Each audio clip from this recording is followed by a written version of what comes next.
Good morning, જય શ્રી કૃષ્ણ, જય સ્વામિનારાયણ.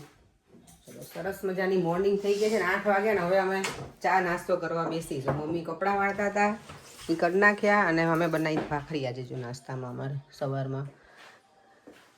અને મેં તો જો આજે સેવવાળું દૂધ લઈ લીધું, કાલે સેવૈયા બનાવ્યા છે ને તો મારું દૂધ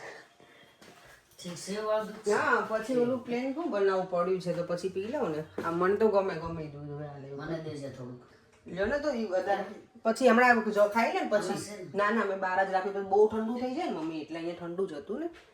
જો મમ્મી નહીં ભાવે ગળકુડિયા છે દેવામને મેં તો પૂછું હે હા એટલે દેવામને હમણાં એ જ પૂછવાની છું. દેવામને એ પીવું હશે ને એને ભાવે છે ને અંદર પછી એને પેલું પ્લેન આપીશ. અને અત્યારમાં જો મેં સવારમાં ઢોસા બનાવી લીધા, પેકે કરી દીધા છે લંચ માટે. મને તો સવાર બપોર સાંજ ઢોસા આપે ને તો મને તો મજા જ આવે ભાવે. હા ચાલો બ્રેકફાસ્ટ કરી લઈએ હવે.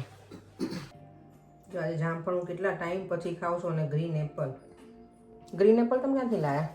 આપણે અહીંયા માર્કેટ સ્ટ્રીટ પર. ઓકે, મેં કીધું કે આ પેલા ખબર કોઈના ઘર આગળ હોય ગ્રીન એપલ. ના આપણે માર્કેટ સ્ટ્રીટમાં 1 પાઉન્ડમાં 10 હતા. શું વાત છે? અને ખાટા મીઠા લાગે ને કેરી જેવા. હા કેરી જેવા. અને જામફળ છે 1.5 પાઉન્ડમાં 2. શું વાત, જામફળ જો કોના ફેવરેટ છે? મને તો મજા પડી ગયા. હજી મરચું નાખ્યું તો મરચું છે આપણી પાસે. મરચું ખલાસ થઈ ગયું છે. એવું છે? ખાલી મીઠું છે. મીઠું કહેતા નાખી દો, ખાઈ જુઓ તમે.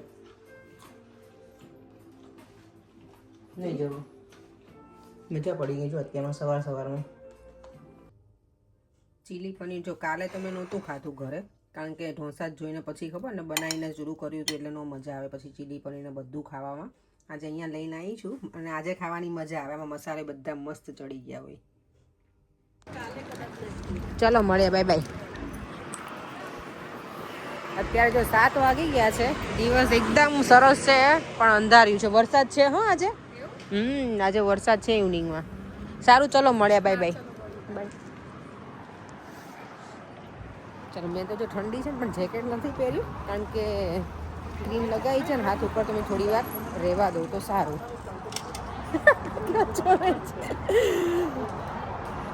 ફોરેન મને લેવા આવી ગયા છે તો જઈએ હવે ઘરે. અને ઘરે જઈને વિચાર કરીએ કે શું બનાવીશું. અમારા લોકોને તો ઢોસા જ ખાવાના છે. મમ્મીએ કીધું હતું કે મને ઢોસા ભાવે એવું, તો ઢોસા જ બનાવીશ અમારા લોકો માટે. પપ્પા માટે કંઈક બનાવીશું. મમ્મીને મેં પૂછ્યું સવારમાં કે શું બનાવું તો પપ્પા માટે, એમ તો કે કંઈક બનાવી નાખીશ કે શાક કે જોઈએ આપણે, એમ કે પપ્પાને એકને જ શાક રોટલી ખાવાના છે. દેવામાં એવો છે એની ઢોસા ગમે છે, મને બહુ ગમે પડે એમ, અને મમ્મી પણ નજીક રાખો ને થોડું. હા મમ્મી જો વિડીયો ઉતારે છે. અને આજે બને છે ચોકલેટ ઢોસા. કાલે યાદ નહીં ચાર્મિન પૂછ્યા હતો એને ભાવ હતો, મને ના યાદ આવ્યું. કાલા દેવામાં અત્યારે યાદ કરાયું. છોકરાઓને ચોકલેટ વાળું ગમે ને એટલે મારા દેવમભાઈને ચોકલેટ વાળા આપી દઈએ ને એટલે એ ખુશ મારો દીકરો. મને પૂછે નહીં મમ્મી કે મમ્મા હું ખાઈ શકું, એટલે મેં તો લાવ બનાવી દઈએ છોકરાને, એને મજા આવે.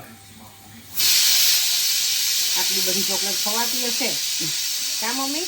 જો કેટલી જો આ ગરમ થઈ જાય કઈ થાય નહીં, ચોકલેટ ઓગળી જાય ને મમ્મી, કઈ ના થાય. બસ લે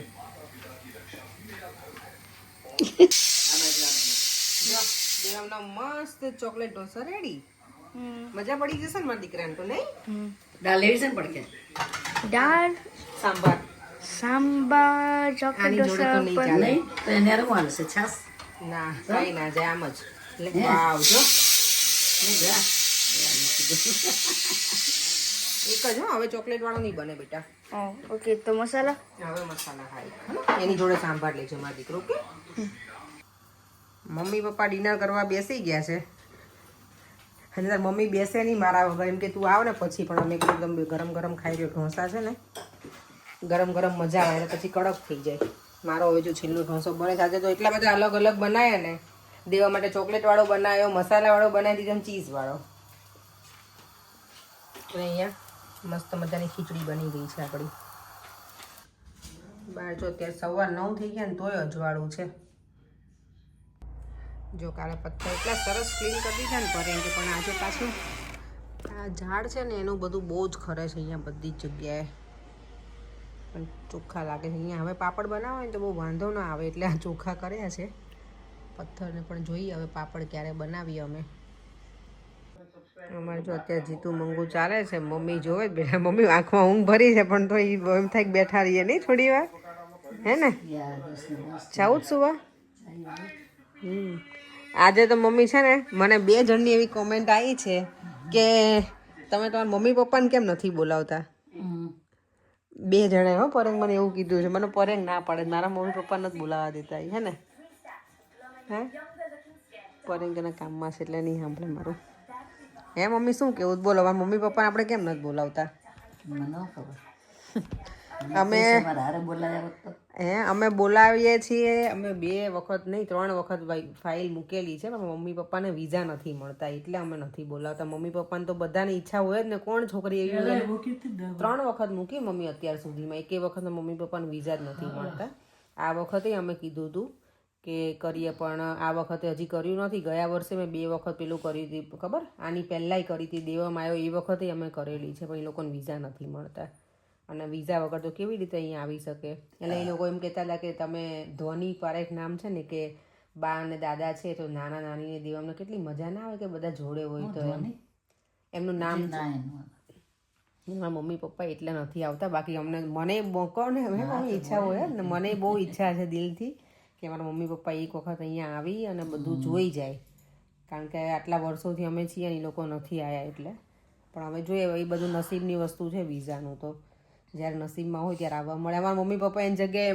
મારા મમ્મી પપ્પાની જગ્યાએ મારા સાસુની કેટલી વખત આવી ગયા મમ્મી 7 વખત આવી ગયા મમ્મી પપ્પા આ 7મી વખત આવ્યા છે એમાં મમ્મી પપ્પાનો ટાઈમ આવશે ત્યારે એ લોકો આવશે હા એટલે ભગવાને જ્યારે લખ્યું હોય ત્યારે થાય નસીબમાં પર એમ બોલો ક્યારે બોલાવતા મમ્મી પપ્પાને કયો તમે ફાઇલ મૂકવી છે જોઈએ હવે એ લોકોના નસીબ ક્યારે છે અમે તો જ્યારે મારા માસી એ લોકો એમ કે તાર મમ્મી પપ્પાને બોલાવ ને તાર મમ્મી પપ્પાને બોલાવે મેં તો હું તો બોલાવું પણ વિઝા આપવાવાળા તો આપવા જોઈએ ને અમે તો બધાને એવું થાય કે આટલા વર્ષથી છે ત્યારે મમ્મી પપ્પા કેમ નથી આવ્યા પણ બધાને ખબર ના હોય ને કે ભાઈ અમે ઘણી વખત મૂકેલી છે ફાઇલ પણ નથી આવ્યા વિઝા એટલે જોઈએ હવે ક્યારે અંજળ છે એમના ત્યારે આવે નહીં મમ્મી એ જ ને અમારા મમ્મીની હાના કરતા હતા અને આવી ગયા અહીંયા બીજા દિવસે આગળના દિવસે ટિકિટ લીધી બીજા દિવસે અહીંયા પહોંચી ગયા એને જો એમના વિઝા તો મમ્મી પપ્પાને તો આવી જ ગયા હતા પણ એવું હતું કે આવે કે ના આવે બધું ચાલતું હતું ને વોર ને એવું એટલે કેટલું હતું તોફાન હતું હા એટલે જ ને હા તોફાન હતું ને એટલે જ અત્યારે બેઠા છીએ આ તો ઢોસા ખાધા છે ને પેટ ફૂલ થઈ ગયું ને મમ્મી બહુ ખવાઈ ગયું ખીચડી પાછી ઉપરથી અમે ખાધી સાદી ખીચડી નહીં પરેંગ તો ના ખાય સાદી ખીચડી એમ કે હું બીમાર છું એમ કે હું ક્યારેક કહું સાદી ખીચડી કે બીમાર માણસોની હોય કે વઘારેલી ખીચડી ખાઈ લઈએ અમે મને તો ભાવે સાદી ખીચડી ઘી મજા આવે અત્યારે બેઠા છે ને આજે બધાની કોમેન્ટ છે કે તમે સરસ લંડનમાં એન્જોય કરો છો અધિક માસ તો આ મજા આજ તો મમ્મી આજે ગયા હતા ત્યાં હું તો પછી અમારે રજા હોય ત્યારે બધા આવે હા બાકી તો પછી શું અહીંયા જેટલા બા આવ્યા છે ને હમણાં બા દાદા મોટી ઉંમરના બધા એક જગ્યાએ ભેગા થાય અને ગોરમાં પૂજી લે એમ બધી મમ્મી બા ને મારા સાસુ જેટલી ઉંમરના ઘણા બધા છે કાલે હતા ને બધા આજે ભેગા થયા હતા ને મમ્મી બા 6 જણા હતા એટલે લોકોને મજા આવે ના તો મમ્મીએ ત્યાં પાપડે બનાવ્યા ચોખાના કાલ મમ્મી બનાવવા માટે ખીચું લેતા આવજો હા થોડુંક ભૂલતા નહીં થોડુંક કાઢી જ લેજો પહેલાંથી જ થોડુંક લઈ આવજો મારા માટે થોડીક વાર બેસી લઈએ અમે સાસુ વહુ ને હે દાદા ને દીકરો તો સુવા જતા રહ્યા છે દેવમ તો આજે નીચે જ સુઈ ગયો તો મને લાગે થાકી ગયો હોય કાલનો થાક ભેગો ન થયો હોય મમ્મી અને કાલ રાત્રે સુઈ ગયો સીધો અને સવારે વહેલો ઉઠ્યો હા અને કાલે આખો દિવસ રમ્યો છે 4-5 કલાક ક્રિકેટ રમ્યો બહાર પાછો ઘરે આવ્યો ને પાછો જતો રહ્યો ખબર રાત્રે 8-8:30 આવ્યો ભલા બહાર ઇન્ડિયામાં છોકરાઓ રખડતા ન હોય એવું છે હે કાલે તો આખો દિવસ તો અમે બધા જમી લીધું ને પછી આવ્યો તો દીકરો આજના વિડીયોમાં કોમેન્ટ છે રજની પરમારની કે તમે રેગ્યુલર કુકિંગમાં કયું ઓઇલ વાપરો છો તો હું સનફ્લાવર ઓઇલ યુઝ કરું છું એ પછી કોઈ પણ બ્રાન્ડનું હોય તો ચાલે ઘણી વખત ટેસ્કોનું હોય છે અહીંયા રહેતા હોય તો વાત કરું છું ટેસ્કોનું હોય ક્યારેક કોસ્કોનું હોય ક્યારેક કેટીસીનું હોય પણ સનફ્લાવર જ આટલા વર્ષોથી હું સનફ્લાવર જ ઓઇલ યુઝ કરીએ છીએ અહીંયા આવ્યા અને પછી લંડનમાં આવ્યા પછી તો અને બીજી કોમેન્ટ છે અનિતાબેનની કે તમારા ભાભીએ ગઈકાલે ચીલી પનીર બનાવ્યું હતું એ વિડીયો મેં પછી જોયો હતો પણ મેં તો છે ને કાલે ચીલી પનીર એટલે બનાવ્યું ખાલી ઢોસા જ હતા તો મને એવું લાગ્યું કે થોડુંક સિમ્પલ લાગે તો ચીલી પનીર ઢોસા અને સેવૈયા એટલે આમ થોડુંક મજા આવે, એમ થોડુંક ડીશ ફૂલ હોય ને એવું લાગે, એટલે મેં તો એ બનાવ્યું હતું મેં. અને ચીલી પનીર ખરેખર બહુ, મેં તો આજે ખાધું ને તો મને તો મજા પડી ગઈ હતી. જે હું લઈને ગઈ હતી ને સલૂન ઉપર, તો મારી કલીગને બહુ જ ગમે કે બહુ મસ્ત બનાવ્યું છે તે. અને બધાને કુકિંગની રેસીપી મારી બહુ ગમે છે, તો થેન્ક યુ સો મચ. ચાલો એ સાથે આપણે વિડીયોનો એન્ડ કરી દઈએ. અને બીજી તમારે કઈ રેસીપી જાણવી છે મને કહેજો. હું તરત તો નહીં બનાવી શકું, પણ મને ટાઈમ મળશે ને ત્યારે બનાવીશ. તો ફરીથી મળીશું કાલે નવા વિડીયો સાથે. Bye bye. જય શ્રી કૃષ્ણ. જય સ્વામિનારાયણ.